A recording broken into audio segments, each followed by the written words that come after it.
When we have a conditional statement as a given, we're typically going to use one of two rules of inference. The first one, which is more common, is called modus ponens, and the second one is called modus tollens. And for the two parts of this problem, we're going to use modus ponens. Okay. What it says is if we have a conditional statement P implies Q as a given, and we also have the antecedent of that statement P as a given, then we can conclude that the consequent Q is true. And we can use that as another given going forwards. Okay.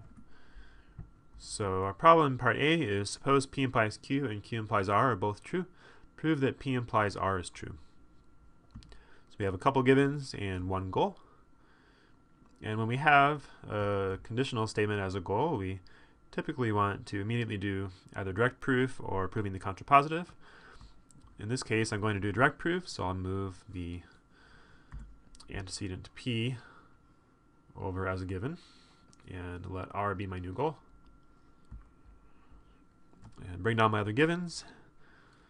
And now I've got these three givens here to work with, and if you look at them, you might notice that this conditional matches up with that given to give us modus ponens. Right? From those, we can conclude that Q is true. And then we have another conditional we haven't used yet, and well, these two givens lead to another instance of modus ponens. Right? From those, we can conclude R, and that's exactly what our goal was. So let's write that proof out. The first step was to do direct proof, to move the antecedent P over as a given, and let the consequent R be our new goal. So I'll say suppose P is true. We show that R is true. And then after that, we just had modus ponens to come up with Q, right? So I'll say because P and P implies Q, it follows that Q by modus ponens. And after that, we did another modus ponens.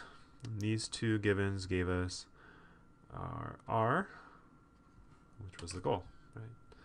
So we can say because Q and Q implies R, it follows that R, again by modus ponens, and that finishes the proof. Okay. So now we're going to do part B. Suppose the negation of R implies P implies the negation of Q is true, and prove that P implies Q implies R is true. So it looks a little more complicated this time, but the same method should do it for us. We should have one given and one goal this time, and that goal is a conditional statement, and the antecedent is P, the consequent is Q implies R, so direct proof gives us this. Bring down the given. And well, now we have another conditional statement as a goal, and so I have to decide whether to do direct proof or proving the contrapositive. And well, I can either choose to bring Q down as a given or the negation of R. Okay, and the negation of R looks more useful here because it's sitting up here waiting for us. So I will do proving the contrapositive this time, and then this new given, negation of R, together with our original given up here, gives us via modus ponens, P implies the negation of Q. And together with the other given P, another modus ponens gives us what we want, negation of Q. Okay. So we can write this up, and remember the first thing was direct proof to get P as a given and a goal of Q implies R. So we can say, suppose P is true, and we show that Q implies R is true. And then after that, Well, we had another conditional statement here, and we decided to do proving the contrapositive and to bring the negation of R down as another given. Right, so we should tell the reader that we're going to prove the contrapositive, and that means we're going to suppose that the negation of R is true, and we will show that the negation of Q is true. Good. And then we did a couple modus ponens again. So these two gave us P implies negation of Q. So I'll say because